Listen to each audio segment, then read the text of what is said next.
Hey guys, tonight we are peeling back the heavy, gold-threaded bed curtains of antiquity to peer into the peculiar, often bizarre, and sometimes surprisingly relatable nighttime routines of ancient kings. Imagine, if you will, the immense pressure of ruling an empire, the weight of thousands, even millions of lives resting on your shoulders. Now picture trying to get a decent night's sleep with all that swirling in your head, not to mention the constant, very real threat of assassins' coups or divine displeasure. You're not just any ruler, you're a king, a pharaoh, an emperor, often considered a living god, or at least a direct hotline to the celestial customer service. The air in your royal bedchamber is thick, not just with the scent of exotic incense like kifi or smouldering cedar, but with expectation, with the silent hum of immense power, and perhaps a touch of existential dread. You'd think these rulers had it all figured out, but their nights were often filled with strange rituals, desperate pleas to silent gods, and security measures that would make a modern Secret Service agent blush. Honestly, with some of the things these monarchs got up to before bed, you probably wouldn't survive their night routine, let alone the day job that followed. Forget your weighted blanket and white noise machine, we're talking about things far more elaborate. So, before you get comfortable, take a moment to like the video and subscribe, but only if you genuinely enjoy what I do here. It really does help the channel drift peacefully into the algorithm's good graces, and while you're at it, I'd love to know where you're tuning in from and what time it is for you. It's always fascinating to see our community of night owls and history buffs stretching across the globe. Now, dim the lights, maybe turn on a fan for that soft background hum, and let's ease into tonight's journey together. Our first stop on this nocturnal tour takes us to the sun-drenched lands of ancient Egypt, where the pharaoh, a god-king, prepares for his nightly sojourn into the Duat, the realm of the dead, which he, unlike mere mortals, is expected to navigate and return from, hopefully with some good news for the kingdom. You see, for the Egyptians, sleep wasn't just a biological necessity. It was a perilous journey, a mini-death, and dreams were direct messages from the gods. So the pharaoh's bedtime wasn't merely about winding down, it was about gearing up for a divine encounter. As dusk settles over the Nile, painting the sky in hues of orange and purple, you, as pharaoh, are escorted to your private chambers. These aren't the vast public halls you've spent your day in, but a more intimate, though still grand space. The air is cooler here, perhaps perfumed with lotus or frankincense. Your bed, often made of wood, sometimes gilded with intricately carved legs depicting protective deities, doesn't have a fluffy pillow like you'd expect. Instead, there's a headrest, usually made of wood, ivory or even stone. Sounds incredibly uncomfortable, right? Like trying to nap on a dictionary, but the idea was to elevate the head, perhaps for better breathing, or maybe, symbolically, to keep the royal mind closer to the heavens. Before you even think about reclining, there are rituals. Purification is key. You might be anointed with sacred oils by priests or trusted servants, their hushed chants filling the room. These oils aren't just Old Spice for the olden days, they're consecrated, imbued with protective qualities. You might also wear specific amulets to bed, perhaps a scarab for transformation and protection, or an ankh for life. The popular dwarf god Bez, often depicted as a rather comically fierce figure, was a common protector of sleep, warding off nightmares and evil spirits. Imagine a tiny, grumpy bouncer for your subconscious. Now, the main event, the dreams themselves. Pharaohs didn't just have dreams, they had state-sanctioned visions. These weren't your average, "Oops, I forgot my homework" stress dreams. These were prophecies, warnings, divine instructions. So, a crucial part of the royal night staff was the Master of the Secret Things, a rather cool job title for a dream interpreter. This was often a high priest, highly educated and presumably highly intuitive, or at least very good at spin. When you awake, your every mumbled recollection of shadowy figures or talking animals would be meticulously recorded on papyrus. Then comes the interpretation, a dream of a clear sky, prosperity, a dream of a brewing storm. Better start appeasing some gods, or maybe your grumpy vizier. Historians still argue whether these interpreters genuinely believed every nuance of their readings, or if they were incredibly skilled political advisors, using the malleable medium of dreams to guide, or even subtly manipulate the pharaoh's decisions. It's a bit like a divine weather forecast, but with significantly higher stakes if you get it wrong. My lord, the dream about the hippo eating your favourite sandals clearly indicates a bountiful barley harvest, or possibly that you should lay off the fig wine before bed. Specific offerings were often made before sleep, perhaps to encourage favourable dreams or to solicit guidance on a particular issue. This might involve dedicating food and drink at a small in-chamber shrine, or reciting specific prayers. Some texts, like the Book of the Dead, which was more of a guide for the actual afterlife, contained spells and incantations that could also be adapted for protection during sleep. Think of it as spiritual malware protection for your nightly journey. One mainstream historical fact is the existence of dream books, like the Papyrus Chester Betty III, which is essentially an ancient Egyptian dream dictionary, listing various dream scenarios and their supposed meanings. Seeing a large cat? Good. Seeing yourself looking in a mirror? Bad. It's surprisingly specific. And let's not forget the more mundane, yet still vital aspects. Security, of course, was paramount. Trusted guards would be stationed outside your door, and perhaps even within earshot. The silence of the palace at night would be punctuated by their soft footfalls, a reassuring rhythm against the chirping of crickets or the distant howl of a desert dog. It's a far cry from just locking the door and setting the alarm. You're not just protecting yourself, you're protecting the living embodiment of Egypt. No pressure. One quirky tidbit is the potential use of specific plants or incense not just for aroma, but for their psychoactive properties, subtly influencing the dream state to be more vivid or receptive to the gods. Though direct evidence is scarce, the Egyptians were master herbalists, and it's not a huge leap to imagine them trying to give the divine connection a little nudge. It's like ancient microdosing for divine inspiration. So, as you finally lay your royal head upon that unyielding headrest, surrounded by sacred symbols, protected by chants, and with the weight of an empire's future possibly resting on what your subconscious cooks up, you drift off. Not into a simple, restful slumber, but into a vital, sacred mission. Let's hope you dream of fat cows and full granaries for Egypt's sake, and try not to snore too loudly. You wouldn't want to wake the gods, or worse, your dream interpreter who's probably trying to catch some sleep himself, poor fellow.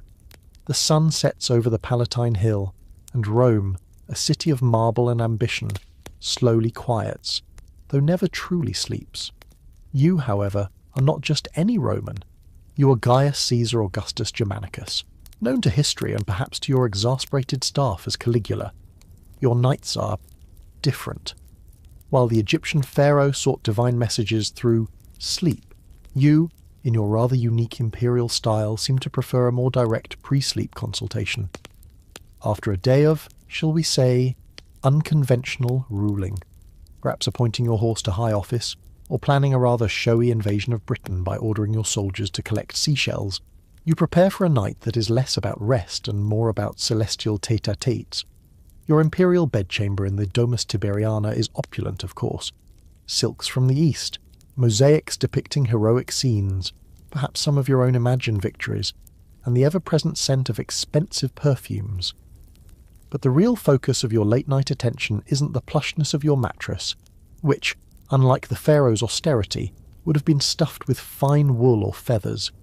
No, your gaze is drawn skyward, or at least towards the window that offers the best view. For tonight, like many nights, you have an appointment with Luna, the Roman goddess of the moon. Now most Romans revered Luna. They built temples to her, offered sacrifices, and looked to the moon's phases for agricultural timings. But you, Caligula, take this reverence to a whole new, very personal level. According to historical accounts, particularly from Suetonius, who wasn't exactly your biggest fan, you would spend hours, sometimes until the small hours of the morning, literally talking to the moon. Historians still argue whether this was a sign of genuine religious devotion, albeit eccentrically expressed, a calculated act of political theatre to enhance your divine mystique, or, as many of your contemporaries and later chroniclers suggested, a symptom of profound mental instability. It's a bit like your neighbour who talks to his prize-winning roses, only your rose is a celestial body and you're the most powerful man in the known world. Imagine the scene. The palace is hushed, guards discreetly trying not to eavesdrop too obviously on the emperor's lunar dialogues. You, perhaps clad in a silken toga, or even more theatrical attire.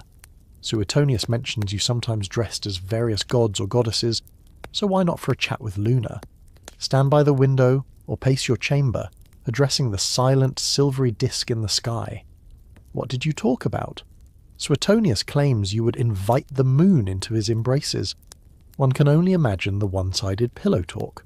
Were you seeking guidance, offering her a place in your bed, as the more scandalous interpretation suggests? Or were you complaining about the Senate, the price of grain, or the difficulty of getting good chariot mechanics? We don't know the specifics, only that these nocturnal conversations were a regular and rather baffling feature of your reign. It's a truly quirky tidbit of history, this image of the master of Rome earnestly whispering, or perhaps, given your reported temperament, sometimes shouting, at a largely unresponsive celestial body. The ultimate long-distance relationship, with zero chance of her ghosting you, I suppose. Beyond these lunar liaisons, other aspects of a Roman emperor's night would have been more conventional, if still lavish. A light evening meal, perhaps some diluted wine, though knowing your reputation, Caligula, perhaps not so diluted.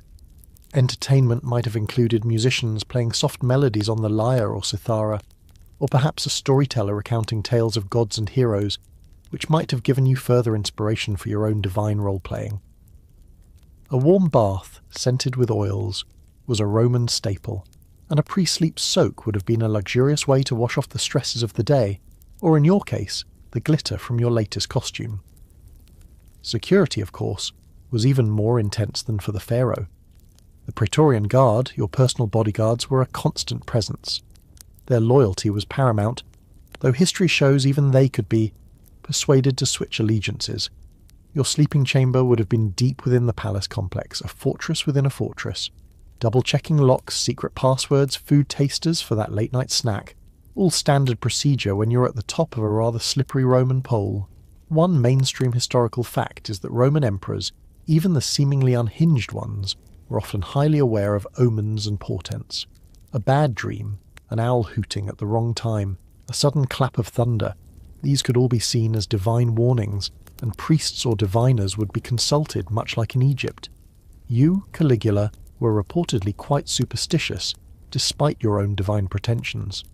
Perhaps your chats with Luna were an attempt to get ahead of any bad omens, a bit of celestial insider trading, and what about sleep itself?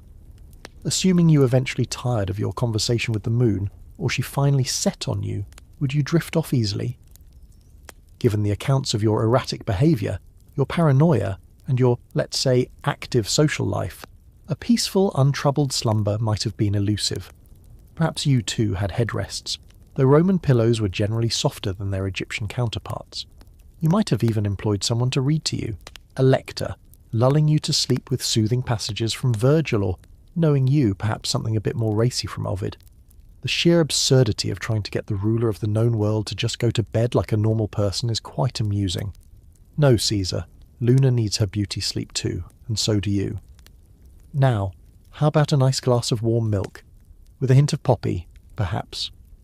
So, as the first hints of dawn approach and Luna finally fades from view, you, Caligula, might finally succumb to sleep, your mind perhaps still buzzing with celestial pronouncements or earthly schemes. The Roman Empire holds its breath, wondering what new strangeness the daylight and its emperor will bring. And somewhere in the palace, a bleary-eyed scribe probably jots down, "Emperor spent 3 hours wooing the moon. She seemed receptive. Further observation required." We travel east now, far from the Mediterranean moonbeams that captivated Caligula, to the burgeoning empire of Qin, in a land that will one day be called China. Here, around 221 BCE, a king has just accomplished something unprecedented. He has unified the warring states and declared himself Qin Shi Huang, the first emperor. This is a man of immense ambition, ruthless efficiency, and a rather significant obsession: immortality. If the pharaoh saw sleep as a journey to the gods and Caligula saw it as a social call to a goddess, Qin Shi Huang likely viewed sleep with suspicion, a waste of precious time that could be spent achieving eternal life, or at the very least, a dangerous vulnerability. As night descends upon your imperial capital of Xianyang, the air is not filled with the scent of lotus or Roman perfumes, but perhaps with the metallic tang of construction from the countless massive projects underway. early versions of the Great Wall, your enormous mausoleum already being built, complete with its terracotta army. You, Qin Shi Huang, are not one for idle chatter with celestial bodies. Your focus is on earthly control and unearthly longevity. Your night rituals are therefore less about divine communication and more about absolute security and the relentless pursuit of not dying. Ever. Your bedchamber, undoubtedly grand, would have been a fortress. We're talking about a level of paranoia that makes even paranoid Roman emperors look positively chill.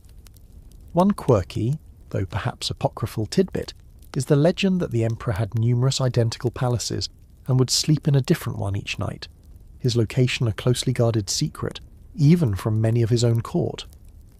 Imagine the logistical nightmare for your servants, constantly preparing multiple royal bedrooms, never knowing if the boss will actually show up.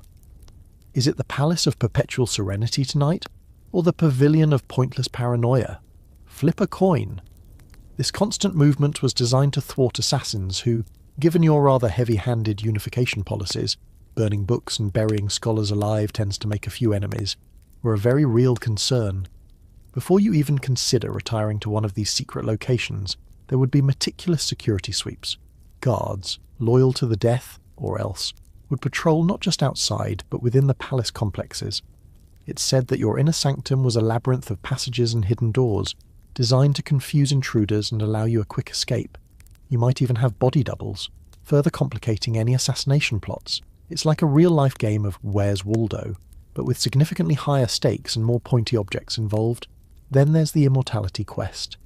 This wasn't just a passing fancy for you, it was a state-sponsored obsession. Your nights might have involved consultations with alchemists and mystics, all promising elixirs of eternal life. Picture this.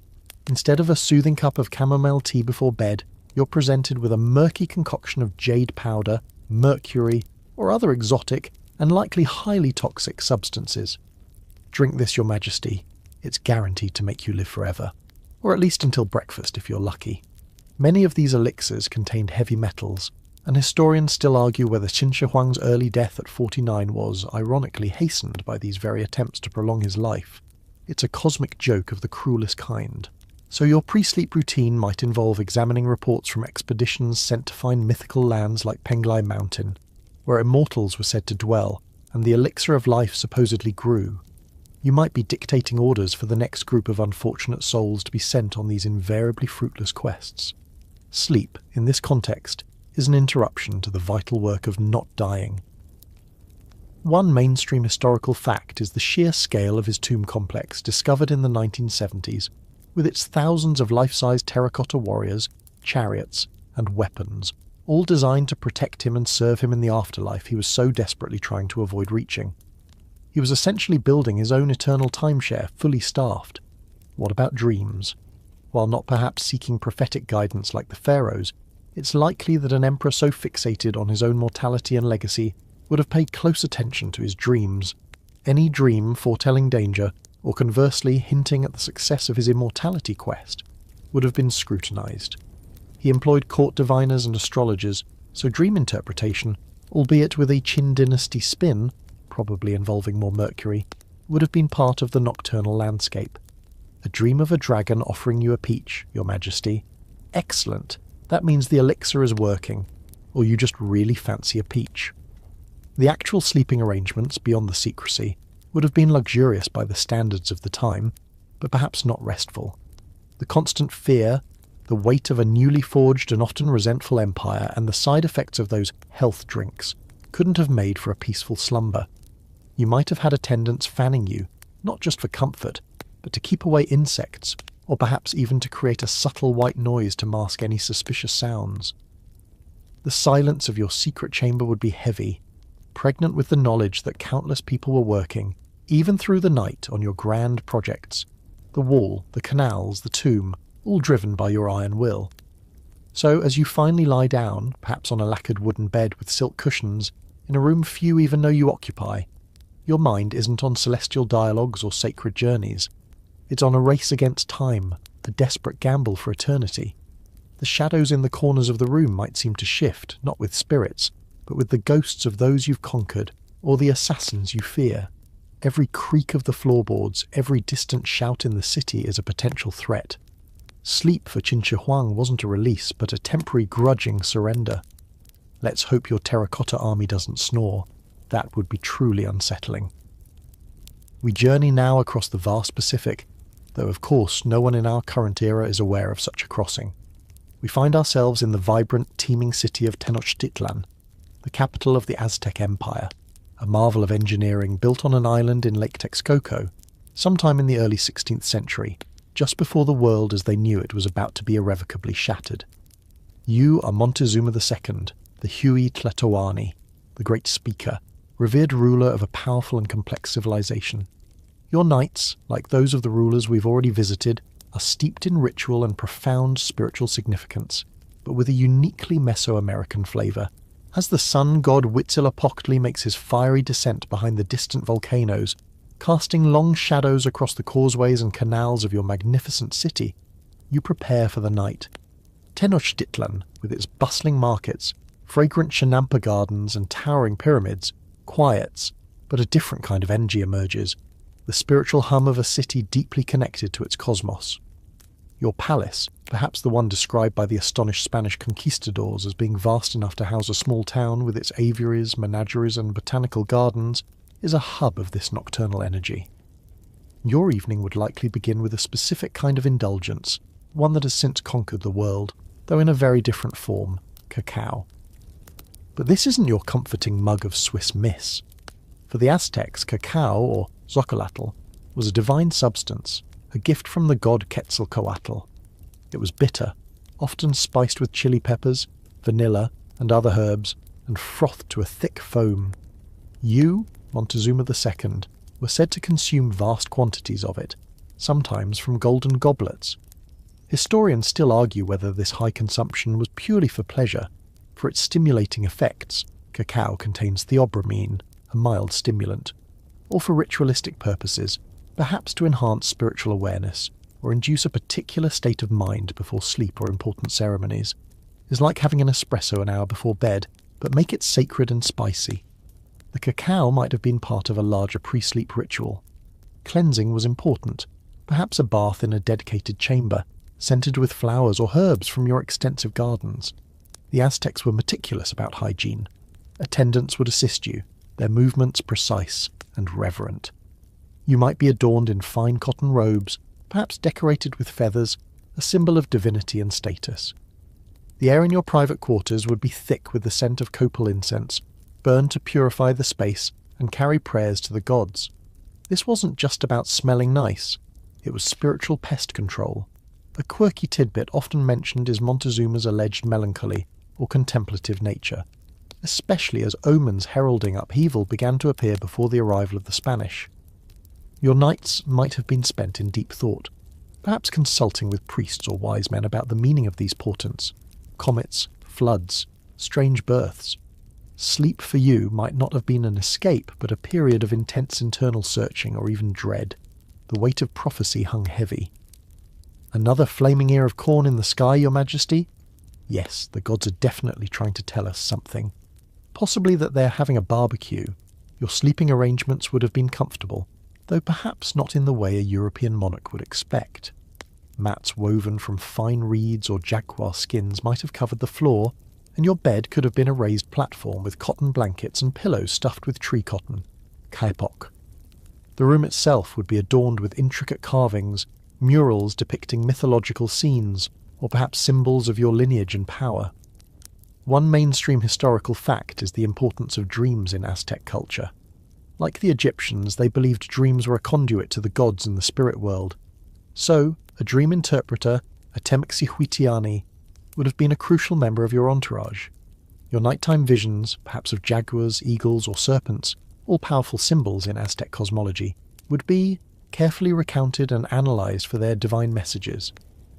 The fate of battles, the success of harvests, the very stability of the empire could hinge on these interpretations. Security, as always for a ruler, was a major concern. Tenochtitlan was a secure city by its very geography, an island fortress. But within your palace, elite guards, perhaps jaguar or eagle warriors, would stand watch. The silence of the night would be punctuated by the calls of nocturnal animals from your menagerie, a constant reminder of the natural world's power, a world you were believed to have a special connection with. You're not just protecting a man, you're protecting the linchpin between the human world and the cosmos. There's also the element of sacrifice, which, while often sensationalized, was a deeply ingrained part of Aztec religious practice, believed to keep the cosmos in balance and the sun rising. While you wouldn't be performing sacrifices in your bedchamber, the knowledge that these rituals were being conducted even at night to ensure the well-being of your empire would have been a constant undercurrent. It adds a rather grim layer to the idea of sleeping soundly, knowing your kingdom is safe. So, as you finally settle down, perhaps after your frothy, spicy cacao nightcap, surrounded by the symbols of your power and the scent of sacred incense, your mind is likely a whirlwind. Are the gods pleased? What do these strange omens mean? Will the sun rise again tomorrow? A very literal concern in Aztec belief. Your sleep is not just rest, it's a state of heightened spiritual receptivity, a vulnerable moment where the gods might choose to whisper their secrets or their warnings. And outside your walls, the vast, complex city of Tenochtitlan dreams its own collective dreams, unaware of the seismic shifts on the horizon. Let us now shift our gaze to the sprawling Achaemenid Empire of Persia, around the late 6th or early 5th century BCE. You are Darius the Thumbed, also known as Darius the Great, a ruler renowned for his administrative genius, his vast construction projects like Persepolis, and for organising an empire that stretched from the Indus Valley to southeastern Europe. A man of such immense responsibility, ruling over diverse peoples and vast territories, would undoubtedly have had specific ways of seeking guidance and ensuring a peaceful, or at least a productive, night's rest. As twilight descends upon one of your grand capitals, perhaps Susa or Persepolis, the intricate relief carvings on the palace walls depicting emissaries from every corner of your empire seem to soften in the fading light. The sounds of a busy imperial centre, the clatter of chariots, the murmur of many languages, the hammers of artisans, gradually give way to a more subdued nocturnal rhythm. You, Darius, are not just a conqueror. You are an organizer, a lawgiver, a king who prides himself on order and divine mandate, primarily through the grace of Ahura Mazda, the supreme god of Zoroastrianism. Your pre-sleep rituals would likely reflect this emphasis on order, piety, and the seeking of wisdom. While perhaps not as overtly theatrical as Caligula's lunar chats, or as laden with alchemical anxiety as Qin Shi Huang's, your nights would still be imbued with a sense of sacred duty. Before retiring to your royal bedchamber, a space undoubtedly adorned with rich median, carpets, elaborate tapestries, and perhaps cedarwood panels from Lebanon, you might engage in prayers or recitations from Zoroastrian texts, reaffirming your commitment to Asher, truth and righteousness, and opposing Druj, the lie, chaos. This wasn't just a perfunctory nod to religion, it was a core tenet of your rule and legitimacy, a fascinating, though perhaps less solidly documented aspect of a Persian king's night could involve the use of specific objects or substances to influence dreams, particularly for prophetic purposes. This brings us to the idea of your oracle pillows. While we don't have explicit user manuals for Darius's bedding, the ancient Near East had a rich tradition of dream incubation, actively seeking divine messages through dreams, often by sleeping in sacred places or with sacred objects. It's conceivable that you, as king, might have had special herbs, relics, or perhaps even small inscribed clay tablets placed under your headrest or pillow. Historians still argue about the exact nature and prevalence of such practices at the highest levels, but the cultural context makes it plausible. Imagine a small silken pouch containing aromatic herbs known for inducing vivid dreams, or a smooth stone from a sacred site, all intended to open a clearer channel to Ahura Mazda or other beneficent spirits. It's like a divine Wi-Fi booster for your subconscious. Your evening meal would have been lavish, showcasing the bounty of the empire. Exotic fruits, roasted meats, fine wines, though Zoroastrianism generally preached moderation. But even this could be tied to ritual, with specific foods perhaps consumed to honour certain deities, or to achieve a particular state of mental clarity. After dinner you might consult with your magi, the wise Zoroastrian priests who were skilled in astronomy, divination, and dream interpretation. They wouldn't just be telling you if you were going to have a good hair day. They'd be analysing celestial movements, interpreting omens, and crucially, helping you understand any significant dreams you might have had the previous night, or preparing you to receive important ones. The constellation of the pleading vizier is looking a bit stressed tonight, great king. Perhaps sign those tax reforms before bed. One mainstream historical fact is Darius's heavy reliance on a sophisticated intelligence network and a system of king's eyes and ears, inspectors who roamed the empire. While this speaks to his administrative acumen, it also hints at a mind constantly processing information, a mind that might seek divine clarification or foresight during the night for the complex decisions he faced daily. His famous Behistun inscription, a massive rock relief detailing his rise to power, emphasises how Ahura Mazda bore him aid. He genuinely believed in this divine support, and seeking it through dreams would be a natural extension. Security for the King of Kings was paramount. The Immortals, your elite royal guard of 10,000 handpicked warriors, were legendary. A contingent of these formidable soldiers would have secured your palace and personal quarters with unwavering vigilance. The intricate layout of Persian palaces, with their many courtyards and columned halls, also lent themselves to controlled access and strategic defence. You're not just tucking in for the night, you're the central pillar of a vast, multi-ethnic empire. If you fall, chaos threatens. A quirky tidbit could be the specific protocols for waking the king. Given the importance of dreams, if you were known to be in a prophetic sleep, attendants would be under strict orders not to disturb you unless absolutely necessary. There might even have been specific rituals for gently rousing you, to ensure the dream message wasn't lost or muddled. Imagine a very nervous servant, needing to deliver urgent news, hovering outside your chamber, desperately hoping you're not in the middle of a divine download about the Scythian campaign. He's dreaming about a winged bull again. That means another hour at least. The Median delegation will just have to wait. So, as you, Darius, finally recline, perhaps on a bed raised on a low platform, the vast silence of the Persian night around you, your mind isn't just processing the day's events. It's actively reaching out, seeking cosmic validation for your rule, wisdom for your decisions, and protection for your empire. The weight of truth and order rests heavily, and the night is a crucial period for ensuring their continued reign, with a little help from Ahura Mazda, and maybe a well-chosen pillow.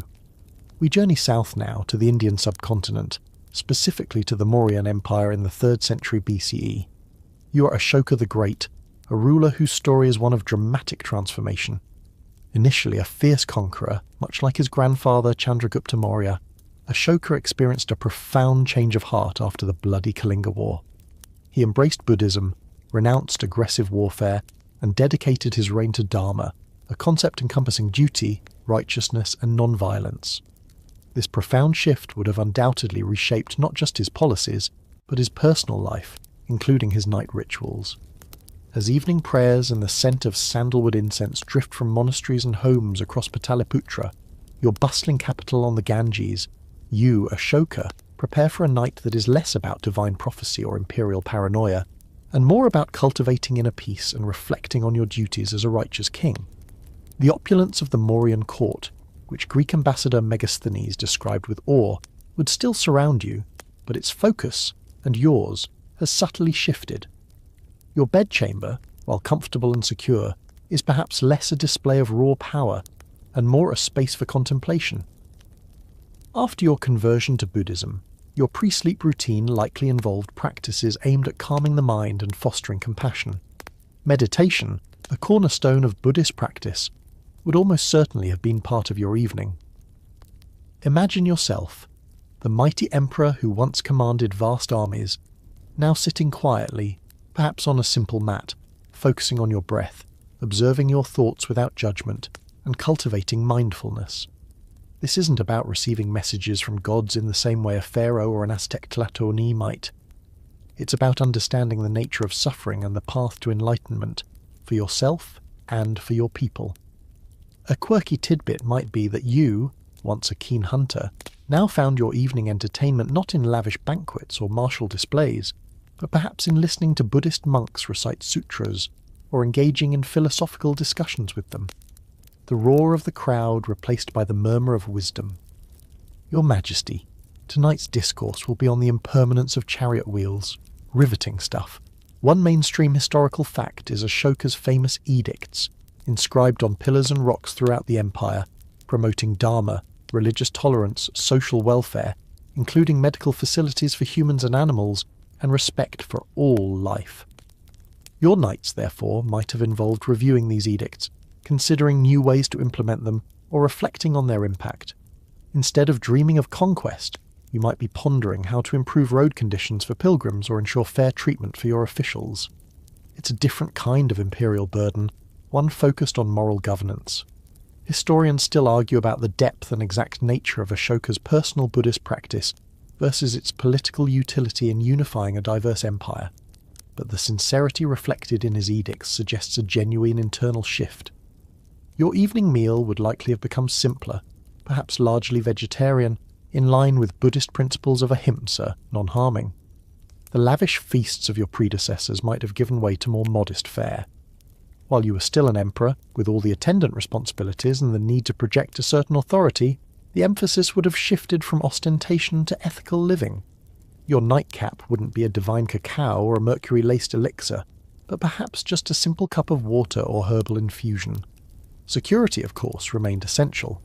Even a benevolent Buddhist emperor had enemies, and the Mauryan Empire was a vast and complex entity. Your personal guards would still be highly trained and loyal, ensuring your safety through the night. However, the feeling within the palace might have changed. Less an atmosphere of constant fear of assassination, though that threat always lingered for any ruler, and more one of orderly, peaceful administration. The guards are there not just to protect a king, but to protect a symbol of Dharma. The concept of dreams in Buddhist thought is complex. While not typically seen as direct messages from a creator god, dreams can be viewed as reflections of the mind state, karmic imprints, or even encounters with other beings in different realms. You, Ashoka, might have discussed significant dreams with learned monks, not for prophecy in the old sense, but for insights into your own spiritual progress or potential obstacles.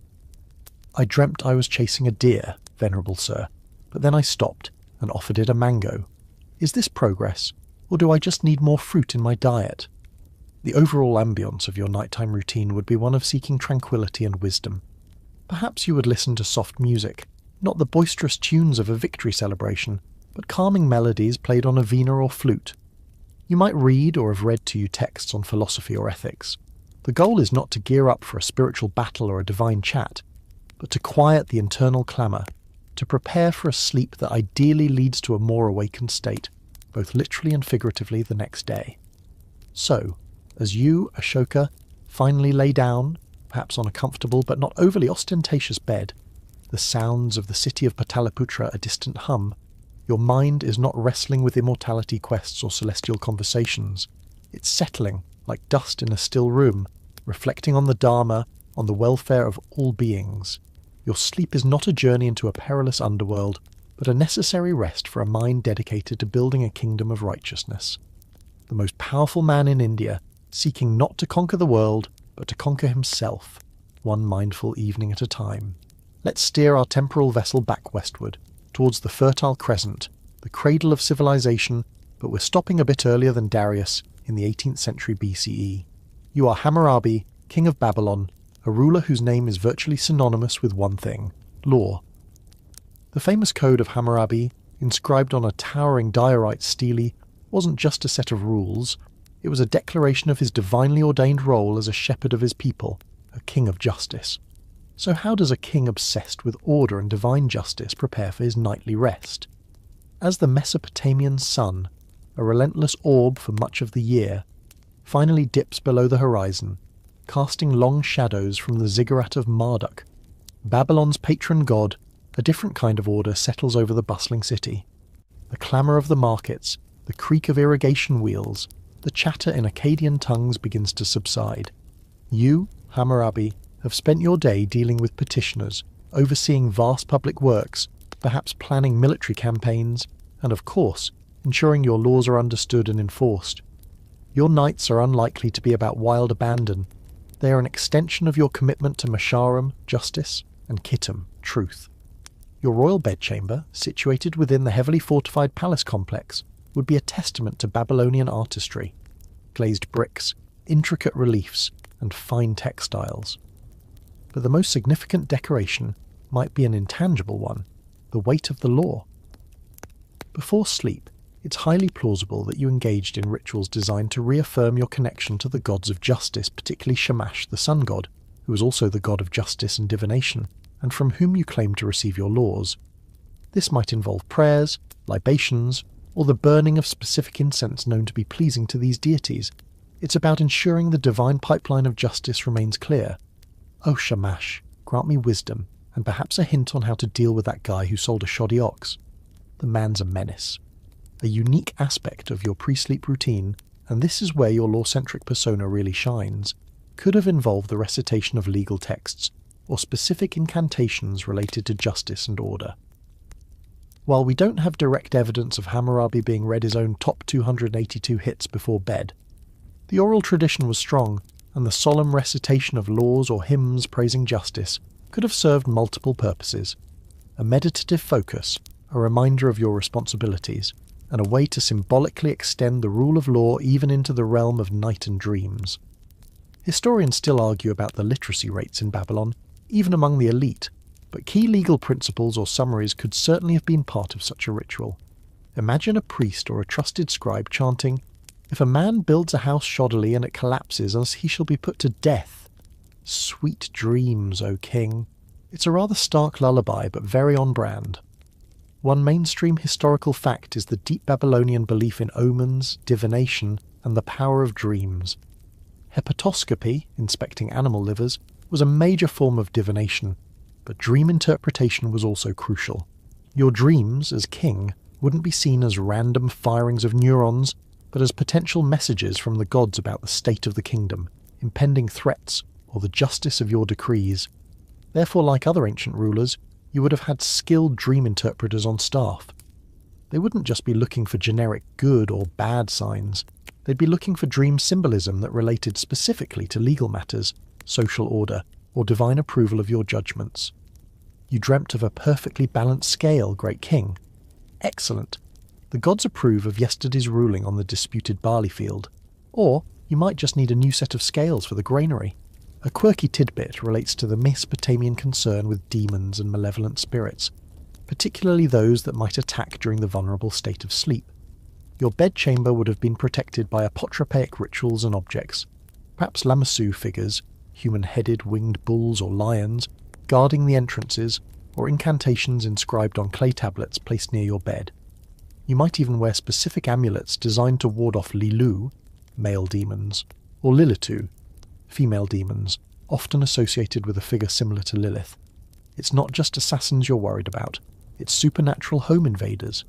Your evening meal would befit a powerful king, but Mesopotamian cuisine, while diverse, had its staples: barley bread, dates, beer, a lot of beer actually, it was a dietary cornerstone, fish from the Euphrates, and various meats. The rituals surrounding food could also tie into ensuring prosperity and order for the land. The security around you would be tight. Babylonian palaces were fortresses, and your personal guards, likely drawn from loyal contingents of your army, would ensure no earthly harm came to the king who held the divine mandate for justice. So, as you, Hammurabi, finally lie down, perhaps on a bed with a woven reed mattress and woolen coverings, the sounds of Babylon, the distant barking of dogs, the watchman's calls, filtering in, your mind is likely still sifting through legal cases, administrative challenges, and divine pronouncements. Your sleep is not an escape from responsibility, but a temporary recess for the ultimate judge. You're hoping for dreams that confirm your righteousness, that offer guidance, and that the protective spells hold firm against whatever lurks in the Mesopotamian night. Because tomorrow, the sun god Shamash will rise again, and with him, the expectation of unwavering justice from his chosen king. And you really don't want to misinterpret a dream about a goat eating a legal document. The paperwork alone would be a nightmare. Our journey now takes us high into the Andes Mountains of South America, to the heart of the Inca Empire, known as Tawantinsuyu, the Four Regions, sometime in the 15th or early 16th century. You are the Sapa Inca, the only Inca, the living son of Inti, the sun god. You're not just a ruler, you're a divine being, the axis around which your vast and meticulously organised empire revolves. Your nights, therefore, are not merely for rest, but are a continuation of your sacred connection to the cosmos, particularly to your celestial father. As the Andean sun, a dazzling disk at this altitude, begins to dip behind the snow-capped peaks, casting an ethereal golden glow over your capital city of Cusco, the navel of the world, a reverent hush falls. The bustling sounds of stonemasons perfectly fitting massive polygonal blocks, the calls of llama herders, the chanting of priests at the Coricancha, the Temple of the Sun, all soften. You, the Sapa Inca, prepare for your nightly retreat into a space that is both a sanctuary and a direct conduit to the divine. Your bedchamber, located within your heavily guarded palace complex. Each Sapa Inca built his own magnificent palace, which became his mausoleum after death, would be a space of extraordinary, though perhaps to European eyes stark, opulence. The Inca prized gold not for its monetary value in the way other cultures did, but for its sacred association with Inti, the sun. Your chamber might be adorned with sheets of beaten gold, reflecting the lamplight like a miniature sun. Gold vessels, gold ornaments, perhaps even gold threads woven into your exquisite vicuña wool tapestries and blankets. It's not about bling, it's about being constantly bathed in the essence of your divine parentage. This is your golden cocoon, a space designed to amplify your solar connection even in the darkness of night. Before sleep, purification rituals would be paramount. You might bathe in a specially prepared bath, perhaps with water from a sacred spring, scented with native herbs like munya or cantu flowers. Attendants, always of high noble birth, would assist you with profound reverence. You would then be dressed in the finest kumbi cloth, woven from vicuña wool by Aklas, chosen women, so soft it was said to feel like silk. Every item that touched your sacred person was imbued with significance. One quirky tidbit is that everything you touched, your clothes, leftover food, even strands of your hair, was considered sacred, huaca, and was carefully collected and stored to be ritually burned once a year. This prevented anything associated with your divine essence from falling into the wrong hands or being desecrated. Imagine your laundry basket being treated like a holy relic. Don't just toss the Sapa Inca's socks in the hamper, they need to be archived with reverence. Your evening meal would be a showcase of the empire's diverse bounty: potatoes, hundreds of varieties, quinoa, maize, llama or alpaca meat, fresh fish rushed up from the coast by swift chasqui runners, and of course, chicha, a fermented maize beer, which played a significant role in Incan ritual life. Consumption would be moderate, ensuring your mind remained clear for any divine communion. Historians still argue about the exact nature of the Sapa Inca's nightly communion. Was it meditative, dream-based, or did it involve specific rituals performed by priests in his presence? Regardless, the aim was to maintain that vital link to Inti and other deities like Viracocha, the creator god, and Pachamama, the Earth Mother. One mainstream historical fact is the incredible organization of the Inca Empire, with its vast road system, storehouses, kulkes, and detailed census records kept on quipus, knotted strings. Such an ordered empire required an ordered mind at its centre. Your nights might involve reviewing these reports not by reading scrolls, but perhaps by having quipucamayoks, quipu keepers, summarize key information. Or you might simply meditate on the well-being of the four regions, sending your divine energy outwards to maintain harmony. Dreams were, of course, significant. As the son of the sun, your dreams were not mere trifles, they could be portents for the entire empire. Interpreters, likely high priests skilled in understanding the complex Incan cosmology, would be on hand to decipher any nocturnal visions. Did you dream of a healthy crop of maize? Good tidings. A dark sun? A cause for great concern and immediate appeasement rituals. The responsibility to dream well for your people was immense. Last night I dreamt a condor taught me to yodel. What does it mean for the potato harvest in Chinchaysuyu, wise one? Security for the Sapa Inca was absolute. His palace was a fortress, guarded by his most loyal warriors, often from his own kin group or from ethnic groups known for their fierce loyalty. No unauthorized person would ever come near the divine ruler, especially during the vulnerable hours of sleep. The very air around you was considered sacred space. The silence of your golden chamber would be profound, broken only perhaps by the distant whisper of the Andean wind or the soft rustling of your attendants. So, as you, the Sapa Inca, finally recline on your platform bed, covered in the finest textiles and surrounded by the gleam of sacred gold, you're not just going to sleep. You're entering a state of heightened spiritual connection, a nightly pilgrimage back to your solar father. Your breath is the breath of the empire. Your peace is the peace of the Andes. You are the golden thread that binds heaven and earth, and even in sleep your divine duty continues. Let's hope the gold isn't too cold to snuggle into. Let us now venture south of Egypt, down the Nile into the lands of Nubia, specifically to the kingdom of Kush and its later capital, Meroe, a powerful civilization that flourished for centuries, even conquering Egypt itself during its 25th dynasty. We are focusing on the period when Meroe was a thriving ironworking centre and a major trade hub, roughly between 300 BCE and 300 CE. Candace, or Candace, the Latinized version, one of the formidable queen mothers, ruling queens or queen regents of Meroe. These were powerful women who often governed in their own right, commanded armies, and held immense religious authority. Your nights are not just about personal rest. They're about safeguarding a kingdom and maintaining the divine order personified by a female ruler. As the African sun sets over the savannah and the pyramids of Meroe, distinctively steep and slender compared to their Egyptian counterparts, cast long, sharp shadows, a different kind of energy suffuses your royal city. The sounds of iron forges, the chatter of merchants trading exotic goods like ivory, ebony and animal skins, the hymns to the lion-headed god Apedamac, all begin to fade. You, Candace, a regent of power and sacred authority, prepare for a night where vigilance and spiritual connection are paramount. Your bedchamber, within the royal palace complex, which archaeologists are still uncovering, revealing unique Meroitic architecture influenced by both pharaonic Egyptian and sub-Saharan African traditions, would be a space of regal comfort and symbolic power. It might be adorned with painted frescoes depicting scenes of Meroitic life, royal triumphs, or deities.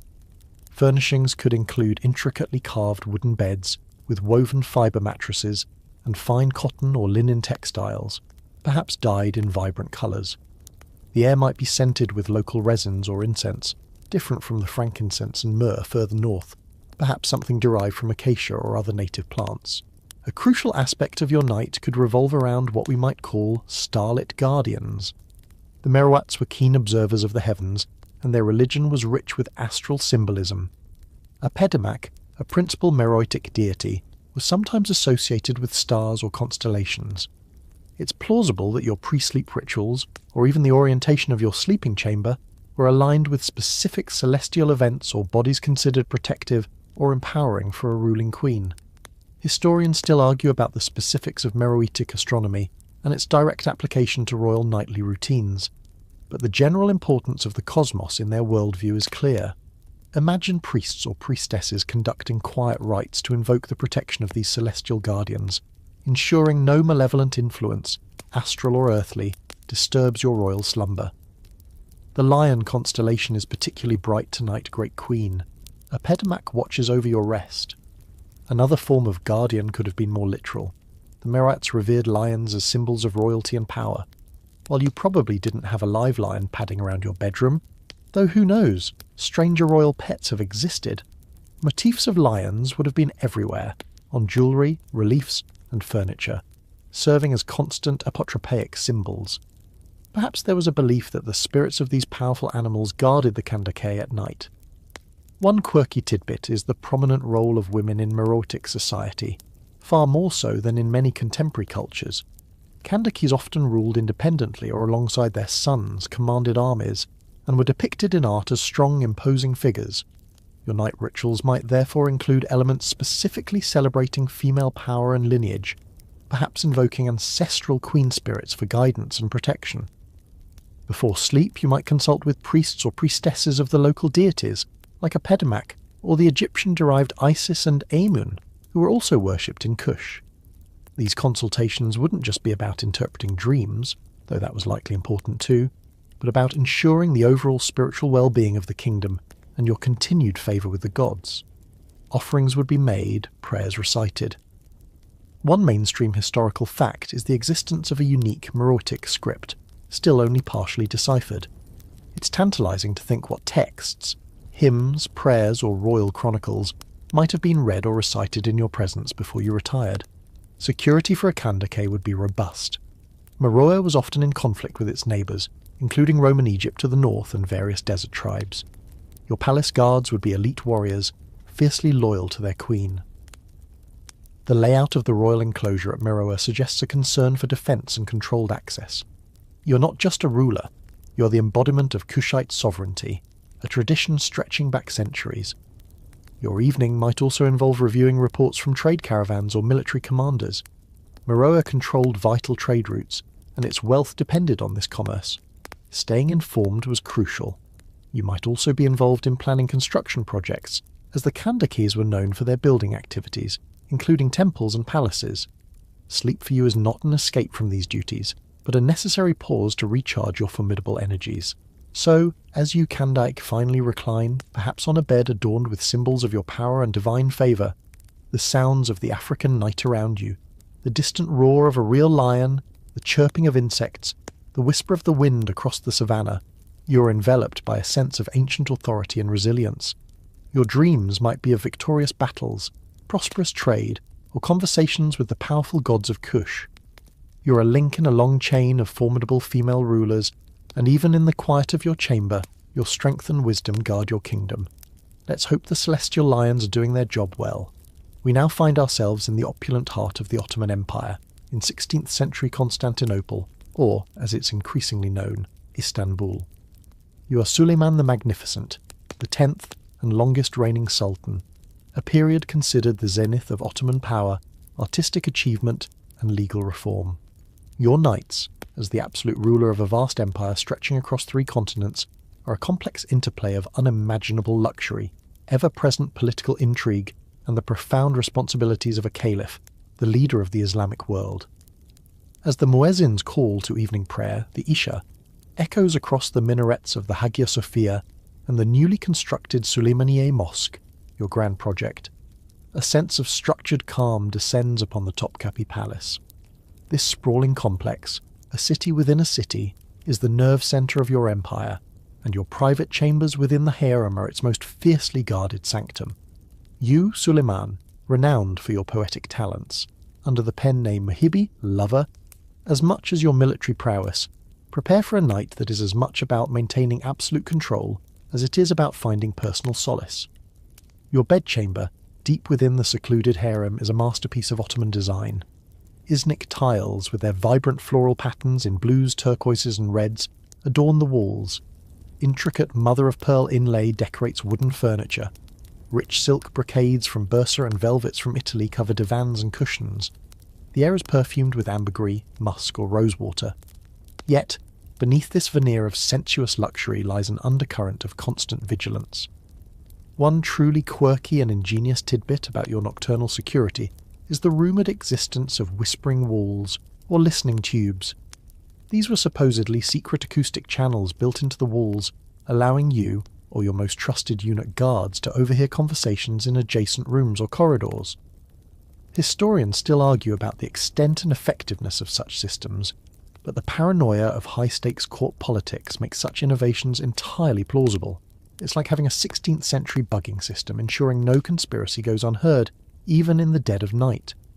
Did you hear that, Hafiz? I think the third cook is plotting to use too much saffron in the morning pilaf. Treasonous. Before retiring, you would likely engage in private prayer and contemplation. As caliph, your religious duties were paramount. You might read from the Quran, or discuss theological points with learned scholars from your court. Your evenings might also involve poetry, reading the works of others, or perhaps composing your own verses reflecting on love, power, or the transience of life.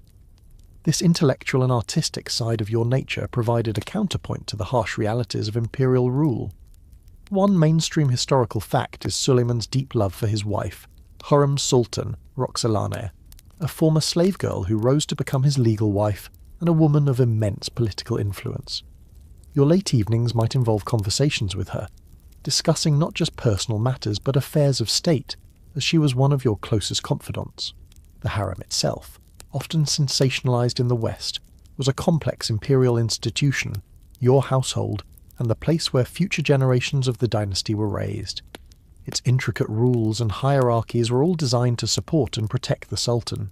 Your passage to your bedchamber would be through corridors guarded by the Kapi Aga, chief white eunuch, and his retinue, and then within the harem proper by the Kislar Aga, chief black eunuch, and his formidable corps of harem guards. Every sound, every shadow would be noted.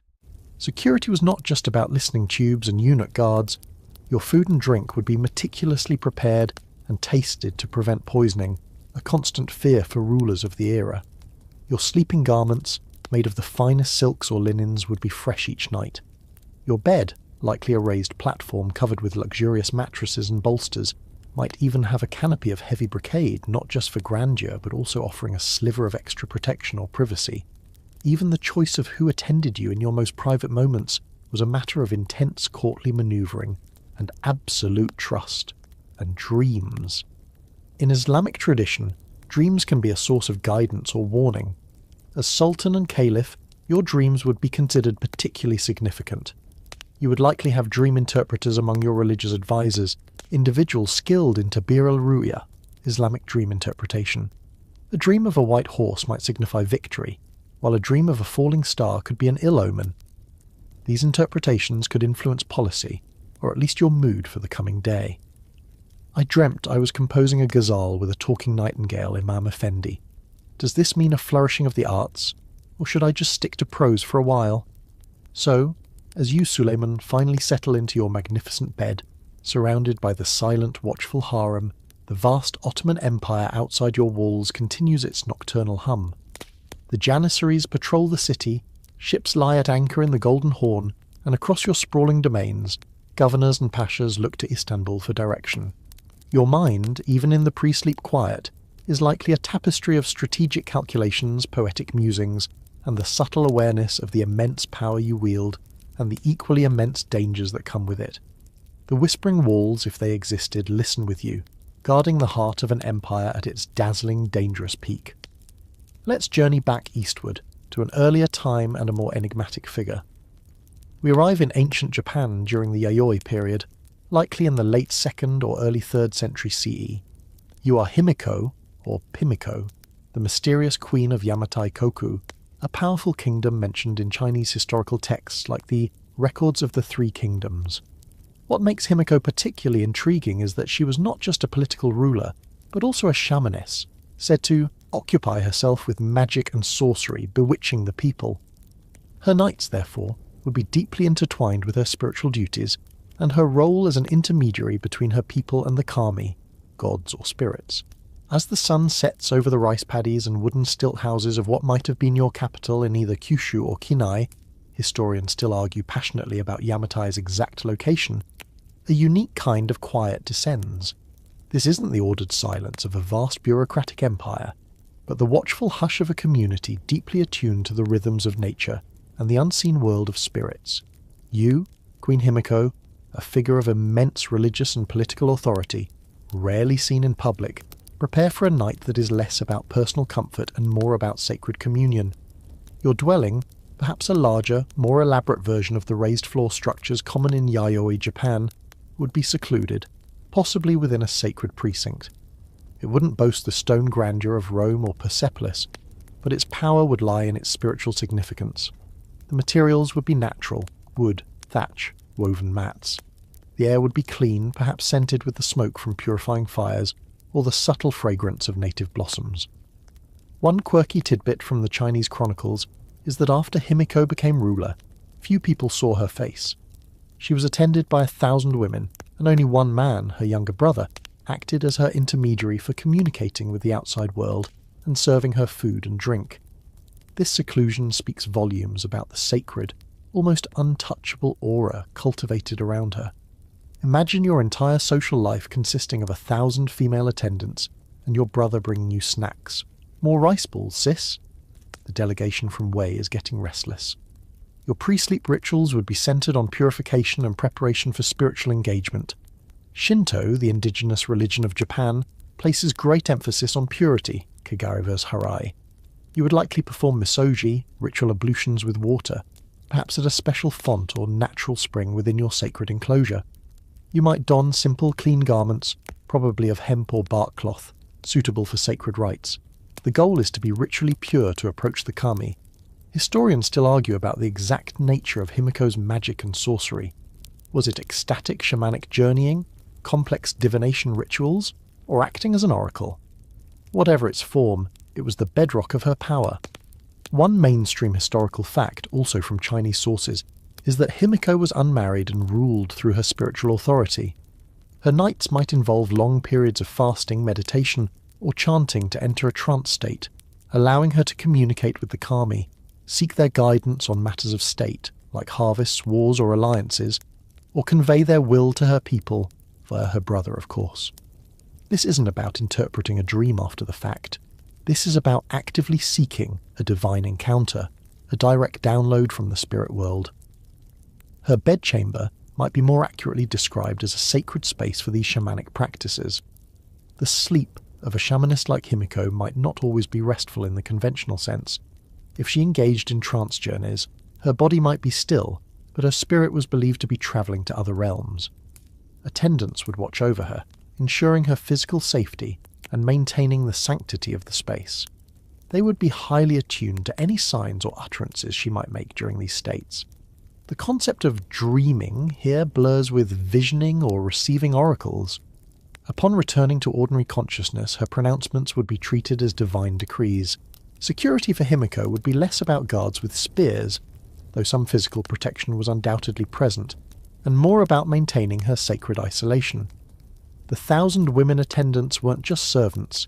They were guardians of her ritual purity and her seclusion, forming a human shield against defilement or unauthorized intrusion. The single male intermediary controlled all access and information flow. This creates an almost impenetrable bubble of mystique and power. What about personal comforts? Yayoi period dwellings were relatively simple. You might sleep on woven straw mats, tatami precursors, with perhaps a wooden headrest, similar to those found in other parts of Asia. Warmth would come from a central hearth, its smoke filtering through the thatch.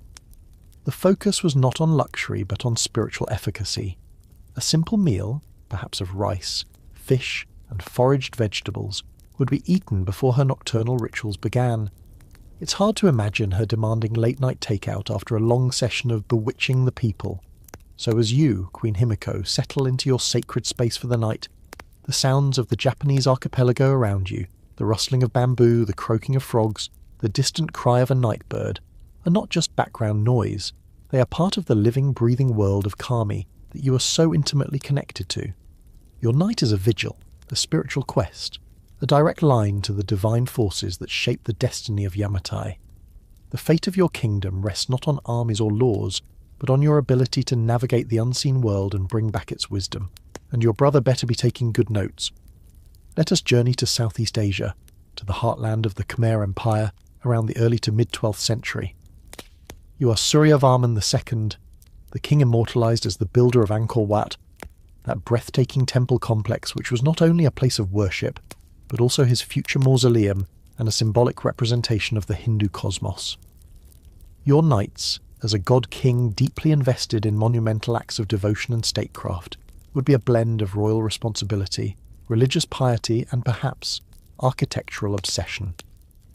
As the tropical sun dips below the vast Tonle Sap lake, painting the sky in fiery hues that mirror the sandstone of your rising temples, a humid warmth settles over the sprawling city of Angkor. The daytime cacophony of construction, the chiselling of stone, the hauling of massive blocks by elephants and thousands of labourers, the chanting of Brahmin priests consecrating various stages of the work, gradually subsides. You, Suryavarman II, a ruler who unified warring factions and expanded the empire, now prepare for a night where earthly plans and divine inspiration might merge. Your royal palace, likely a magnificent wooden structure, a stone was reserved for gods and kings in death, would be located within the walled city of Angkor Thom, though its grander form was later.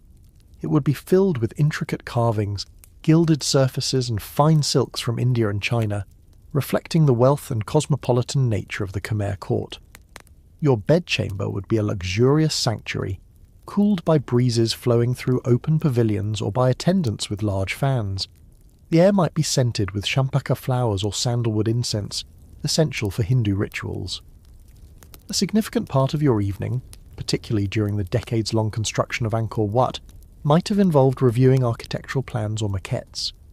While blueprints, as we know them, didn't exist, there would have been detailed drawings, models, or at least conceptual discussions with your master architects and Brahmin advisors, who were experts in sacred geometry and Vastu Shastra, the traditional Hindu system of architecture.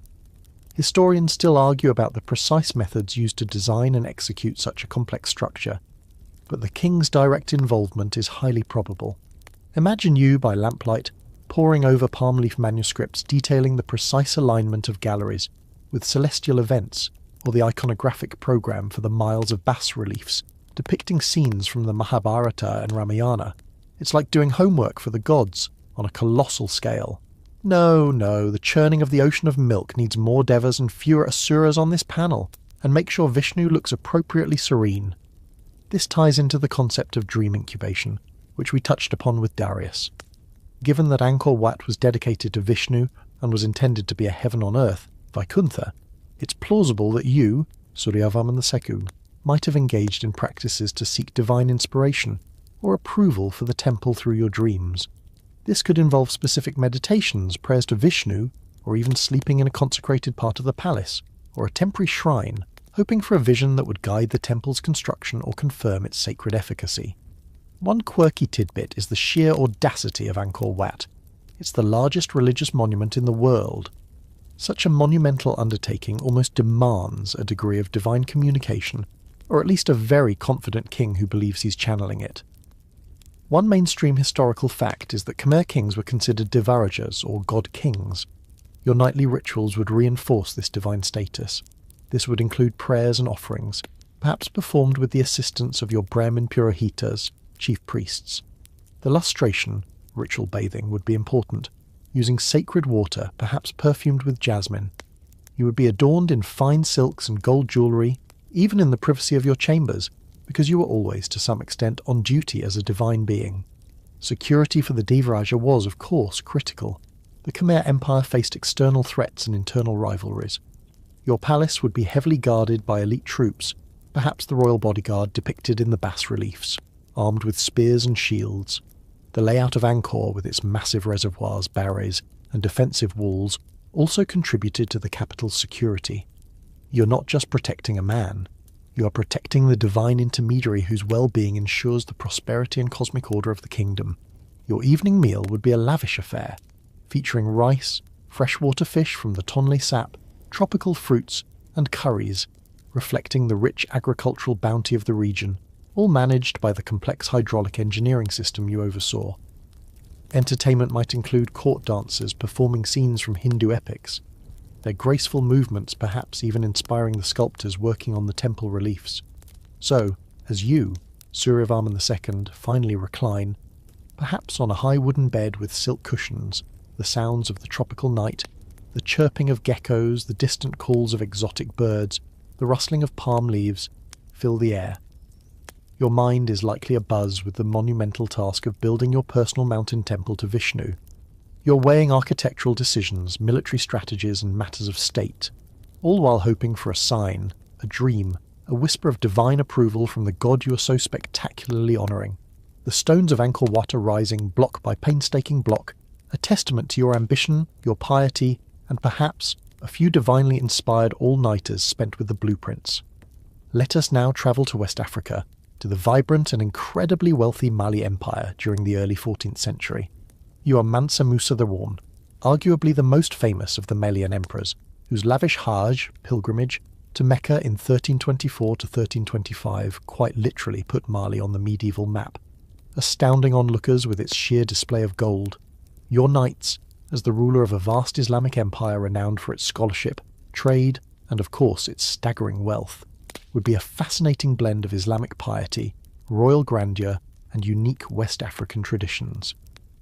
As the Saharan sun, which blazes over the Sahelian landscape for much of the day, begins its descent, casting long, cool shadows over your capital city, likely Niani, though its exact location is still debated by archaeologists, a sense of peace settles. The daytime bustle of the markets, filled with merchants trading salt, gold, slaves, and kola nuts. the sounds of students at the Sankore Mosque and University in Timbuktu, a key centre of learning under your patronage, the rhythmic work of artisans, all begin to quiet. You, Mansa Musa, a devout Muslim and a ruler of immense global standing, prepare for a night that reflects both your faith and your imperial majesty. Your palace, described by contemporary Arab travellers like Al-Umari, based on accounts from those who met Mansa Musa in Cairo, as an impressive structure with domes, audience chambers and fine decorations, would be your sanctuary.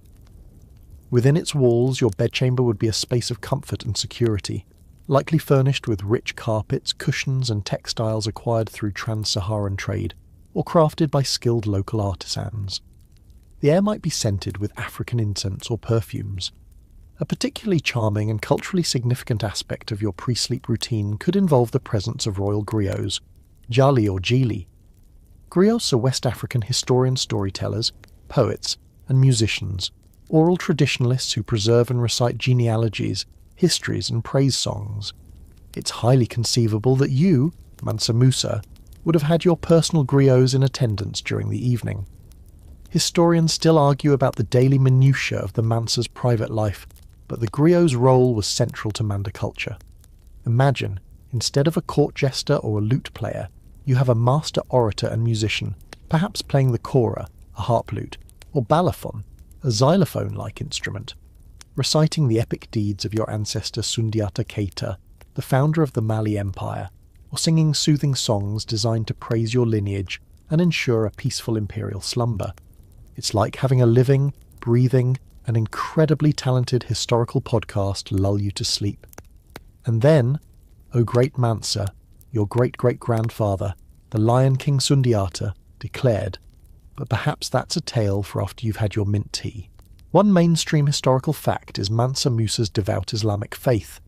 Your nights would undoubtedly include the prescribed Islamic prayers, Salat al-Maghrib, sunset prayer, and Salat al-Isha, night prayer. You might spend time in private dhikr, remembrance of God, perhaps reciting Quranic verses or contemplating religious texts. Your famous Hajj demonstrated your commitment to Islam, and this piety would permeate your daily life, including your evenings. You might consult with Islamic scholars from Timbuktu or visiting dignitaries on matters of theology or Islamic law, Sharia, which you work to implement more widely in your empire.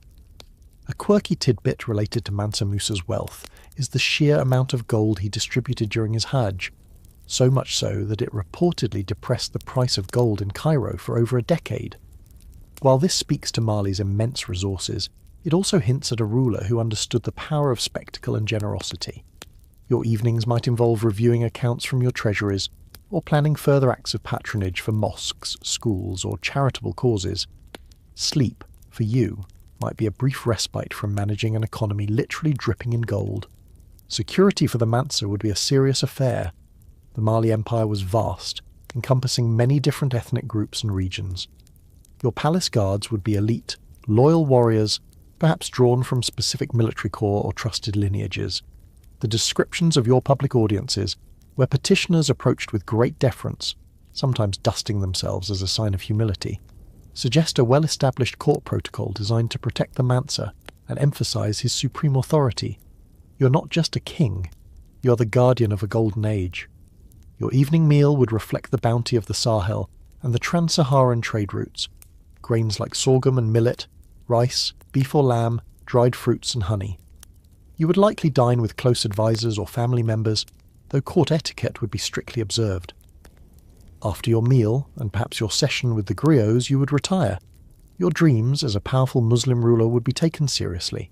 While Islamic dream interpretation is nuanced, significant dreams could be seen as messages or warnings. You would likely discuss any such dreams with trusted religious counsellors. I dreamt of a river of gold flowing towards Mecca, Imam. Does this mean I should plan another, even more spectacular Hajj?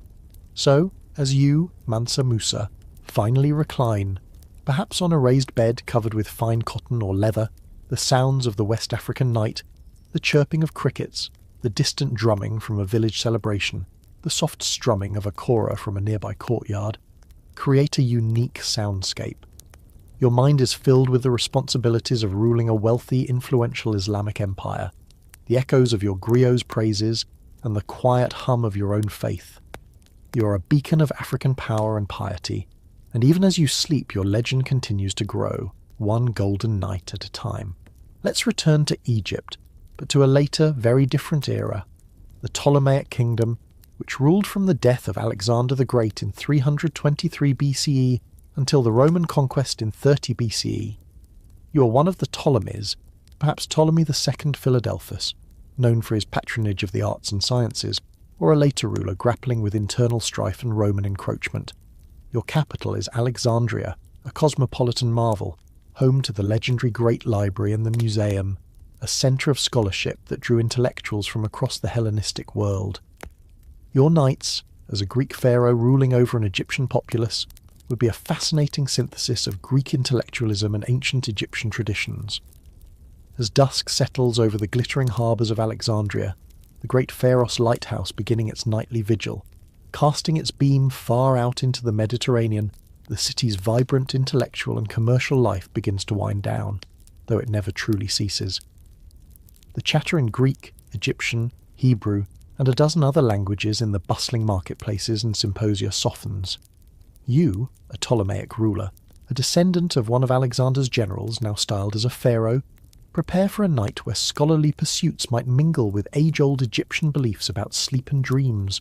Your palace complex, likely near the harbour and adjacent to the museum and library, would be a stunning example of Hellenistic architecture infused with Egyptian motifs.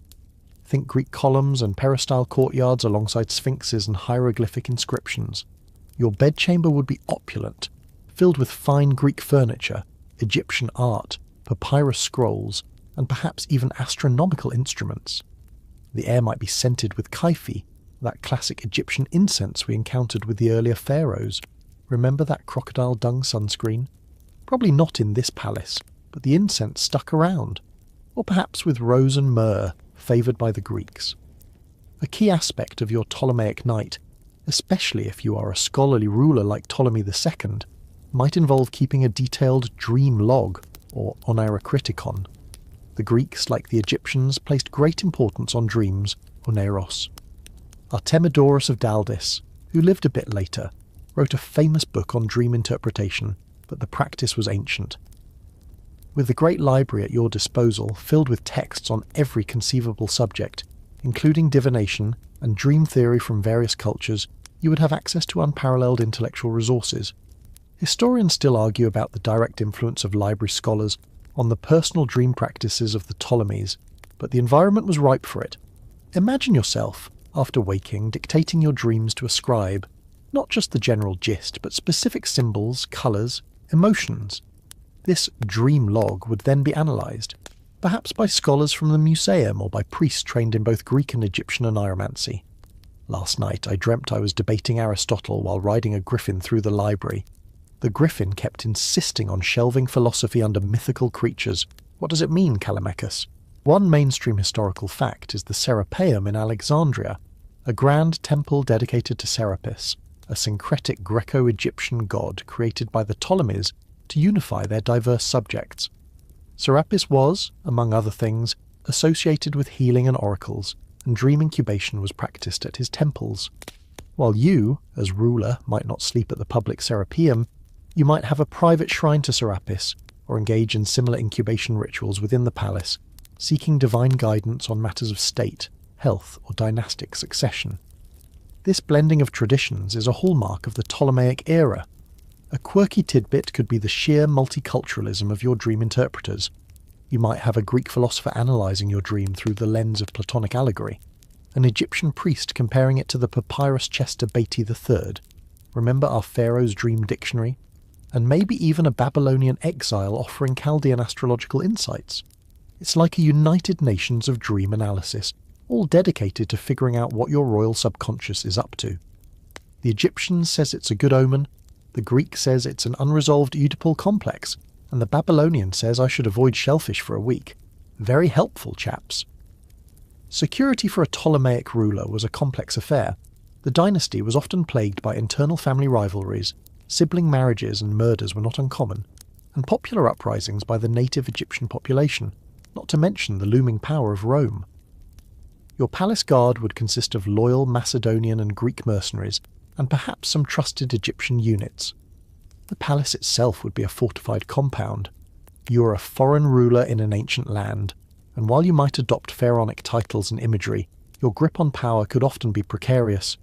Your evening would include a Greek-style symposium if you were so inclined, reclining on couches, enjoying wine mixed with water in proper Greek fashion, listening to music, poetry, or philosophical debates. Or you might prefer a quieter evening with scrolls from the library, catching up on the latest geographical treatise from Eratosthenes or a new edition of Homer. The intellectual stimulation available was unparalleled. So, as you, a Ptolemaic pharaoh, finally recline on your Hellenistic couch or Egyptian-style bed, the sounds of Alexandria, the lapping of waves in the harbour, the distant music from a banquet, the murmur of scholars working late in the museum, drift through your window. Your mind is a fusion of Greek rationality and Egyptian mysticism. You are pondering military alliances, crop yields, scholarly disputes, and the ever-present need to keep both your Greek and Egyptian subjects content. Your dream log lies ready, and you hope tonight's visions will be clear, auspicious, and perhaps, just perhaps, worthy of a footnote in a future scholarly treatise. Our final nocturnal visit takes us to Judea in the late 1st century BCE, a land simmering with political tension and religious fervour, caught between the waning power of the Hellenistic kingdoms and the rising might of Rome. You are Herod, later known as Herod the Great, the Roman-appointed king of Judea. You are a master builder responsible for lavish projects like the reconstruction of the Second Temple in Jerusalem and the fortress palace of Masada. But you're also a ruler plagued by intense paranoia, familial strife, and a desperate need for legitimacy in the eyes of your often rebellious subjects. Your nights are unlikely to be peaceful. They are more likely a battleground against perceived threats, both real and imagined. As the sun sets over the limestone hills of Judea, casting long, sharp shadows from the newly renovated Temple Mount or your imposing Antonia fortress, a fragile quiet descends upon Jerusalem. The daytime sounds, the commerce in the lower city, the priestly rites at the temple, the tramp of Roman patrols, give way to a watchful stillness. You, Herod, a man of Idumean Edomite ancestry ruling over a fiercely independent Jewish populace, prepare for a night where elaborate security measures are as crucial as any attempt to find rest. Your bedchamber, whether in your Jerusalem palace or one of your many fortified retreats like Masada or Herodium, which you built as your own future tomb fortress, would be the epitome of secure luxury. Think thick walls, easily defensible positions, and multiple layers of guards. Herod was known for his Hellenistic tastes, so the decor would likely include mosaics, frescoes, and Roman-style furniture, but all within a framework of near-impenetrable defence. One quirky, though grim tidbit reflecting your paranoia is the sheer number of family members you had executed on suspicion of treason, including your beloved wife Mariamne and several of your sons. Your nights were likely haunted, not by spirits in the traditional sense, but by the ghosts of your own making fueling your anxieties. Is that the wind howling, or just my executed son Aristobulus IV complaining about the subpar amenities in the afterlife? Hard to tell. Your pre-sleep routine would be dominated by security. Before you even thought of retiring, every inch of your quarters, and the routes to them, would be checked and double-checked by your most trusted guards, likely foreign mercenaries, Thracians, Gauls, Germans, who had no loyalty to local factions and depended solely on you for their pay. Food and drink would be tasted multiple times. Secret passages, escape routes, and strategically placed armories were characteristic of Herodian architecture. Historians still argue whether Herod's paranoia was a clinical condition or a rational response to the very real dangers he faced from internal plotters, zealot factions, and even rivals within his own sprawling dysfunctional family, probably a bit of both. One mainstream historical fact is Herod's complex relationship with Judaism. While he lavishly rebuilt the temple and generally respected Jewish religious observance, at least publicly, he was also seen by many as a Roman puppet and a violator of Jewish tradition. Your nights might involve attempts to find ways to appease your Jewish subjects, perhaps consulting with more compliant members of the priesthood or Sadducean aristocracy. At the same time, you'd be acutely aware of the undercurrent of resentment and the potential for revolt. What about dreams? In Jewish tradition, dreams can certainly be prophetic or divinely inspired. Think of Joseph or Daniel. Given your precarious position and your constant fear of plots, you would undoubtedly pay close attention to your dreams. Any dream that seemed to foretell danger, betrayal, or even divine displeasure would be a source of intense anxiety. You would likely have advisors, perhaps some with knowledge of Jewish dream interpretation, or even Greek or Roman diviners, to help you make sense of your nocturnal visions. The challenge would be finding an interpreter brave enough to give you bad news, given your track record with those who displeased you. You dreamt a flock of doves turned into vipers and pecked out your crown, your majesty? That means, you'll have a surprisingly good hair day tomorrow. Yes, that's it. Sleep itself must have been a fraught affair. How do you truly rest when you suspect everyone around you, even those in your own bed, might be plotting your demise? You might have employed specific rituals to ward off bad dreams or evil omens, perhaps drawing on Hellenistic magical practices or even trying to adapt Jewish ones, though the latter would be treading on thin ice. The ambient sounds of your fortress palace, the tramp of guards, the clank of weaponry, the desert wind whistling through arrow slits, would be a constant reminder of your besieged existence. You might try to distract yourself with architectural plans for your next grand project, a new theatre, a port city like Caesarea Maritima. Building was one of your passions and a way to project power and Roman sophistication. Or perhaps you would indulge in Roman-style luxuries, a hot bath, a cup of fine wine, though hopefully not too much, lest it dull your senses to danger. But true relaxation would be a rare commodity. So, as you, Herod, finally lie down, perhaps on a Roman-style lectus within a heavily guarded chamber, the silence of the Judean night is not peaceful. It is tense, filled with unspoken fears and the echoes of past violence. Your mind is a fortress, constantly scanning for threats, replaying conversations, second-guessing loyalties. Sleep, when it comes, is likely shallow and disturbed. A brief, uneasy truce in your personal war against a world you perceive as hostile. You are the king who built magnificent monuments, but could not build a fortress against his own nightmares. And so, our journey through the strange night rituals of ancient kings comes to a close. From the dream-weaving pharaohs to the paranoid Herod, each ruler sought to navigate the darkness and the vulnerable state of sleep in their own unique way, shaped by their culture, their beliefs, and the immense pressures of their office. The night for them was never just a simple pause, but a continuation of their reign, in realms both seen and unseen. As these ancient chambers fade and the first light of your own dawn, or the deeper quiet of your own night, begins to settle around you, I hope this glimpse into their nocturnal worlds has been both intriguing and, in its own oddly soothing way, relaxing. Perhaps it makes your own bedtime routine of brushing your teeth and setting an alarm feel refreshingly straightforward. These rulers, with all their power and paranoia, their divine dialogues and desperate elixirs, were, in the end, just trying to make it through the night, much like the rest of us, albeit with significantly more dramatic flair and, usually, a much larger staff.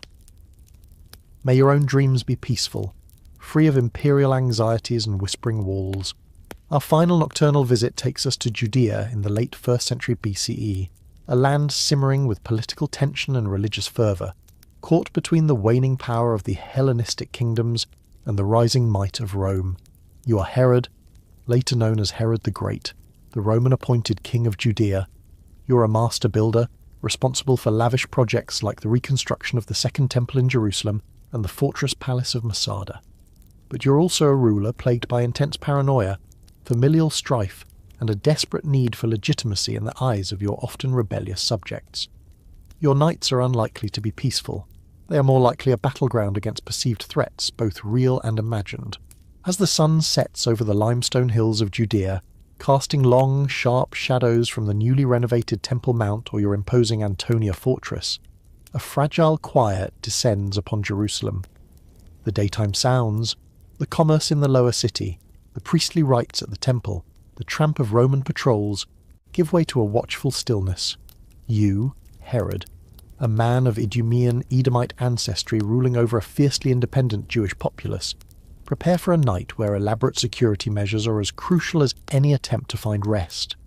Your bedchamber, whether in your Jerusalem palace or one of your many fortified retreats, like Masada or Herodium, which you built as your own future tomb fortress, would be the epitome of secure luxury. Think thick walls, easily defensible positions, and multiple layers of guards. Herod was known for his Hellenistic tastes, so the decor would likely include mosaics, frescoes, and Roman-style furniture, but all within a framework of near impenetrable defence. One quirky, though grim, tidbit reflecting your paranoia is the sheer number of family members you had executed on suspicion of treason, including your beloved wife Mariamne and several of your sons. Your nights were likely haunted, not by spirits in the traditional sense, but by the ghosts of your own making, fueling your anxieties. Is that the wind howling, or just my executed son Aristobulus IV complaining about the subpar amenities in the afterlife? Hard to tell. Your pre-sleep routine would be dominated by security. Before you even thought of retiring, every inch of your quarters and the routes to them would be checked and double-checked by your most trusted guards, likely foreign mercenaries, Thracians, Gauls, Germans, who had no loyalty to local factions and depended solely on you for their pay. Food and drink would be tasted multiple times. Secret passages, escape routes, and strategically placed armories were characteristic of Herodian architecture. Historians still argue whether Herod's paranoia was a clinical condition, or a rational response to the very real dangers he faced from internal plotters, zealot factions, and even rivals within his own sprawling dysfunctional family. Probably a bit of both. One mainstream historical fact is Herod's complex relationship with Judaism. While he lavishly rebuilt the temple and generally respected Jewish religious observance, at least publicly, he was also seen by many as a Roman puppet and a violator of Jewish tradition. Your nights might involve attempts to find ways to appease your Jewish subjects, perhaps consulting with more compliant members of the priesthood or Sadducean aristocracy. At the same time, you'd be acutely aware of the undercurrent of resentment and the potential for revolt. What about dreams? In Jewish tradition, dreams can certainly be prophetic or divinely inspired. Think of Joseph or Daniel. Given your precarious position and your constant fear of plots, you would undoubtedly pay close attention to your dreams. Any dream that seemed to foretell danger, betrayal, or even divine displeasure would be a source of intense anxiety. You would likely have advisors, perhaps some with knowledge of Jewish dream interpretation, or even Greek or Roman diviners, to help you make sense of your nocturnal visions. The challenge would be finding an interpreter brave enough to give you bad news, given your track record with those who displeased you. You dreamt a flock of doves turned into vipers and pecked out your crown, your majesty? That means, you'll have a surprisingly good hair day tomorrow. Yes, that's it. Sleep itself must have been a fraught affair. How do you truly rest when you suspect everyone around you, even those in your own bed, might be plotting your demise? You might have employed specific rituals to ward off bad dreams or evil omens, perhaps drawing on Hellenistic magical practices or even trying to adapt Jewish ones, though the latter would be treading on thin ice. The ambient sounds of your fortress palace, the tramp of guards, the clank of weaponry, the desert wind whistling through arrow slits, would be a constant reminder of your besieged existence. You might try to distract yourself with architectural plans for your next grand project, a new theatre, a port city like Caesarea Maritima. Building was one of your passions and a way to project power and Roman sophistication. Or perhaps you would indulge in Roman-style luxuries, a hot bath, a cup of fine wine, though hopefully not too much lest it dull your senses to danger. But true relaxation would be a rare commodity. So, as you, Herod, finally lie down, perhaps on a Roman-style lectus within a heavily guarded chamber, the silence of the Judean night is not peaceful. It is tense, filled with unspoken fears and the echoes of past violence. Your mind is a fortress, constantly scanning for threats, replaying conversations, second-guessing loyalties. Sleep, when it comes, is likely shallow and disturbed, a brief, uneasy truce in your personal war against a world you perceive as hostile. You are the king who built magnificent monuments but could not build a fortress against his own nightmares. And so, our journey through the strange night rituals of ancient kings comes to a close.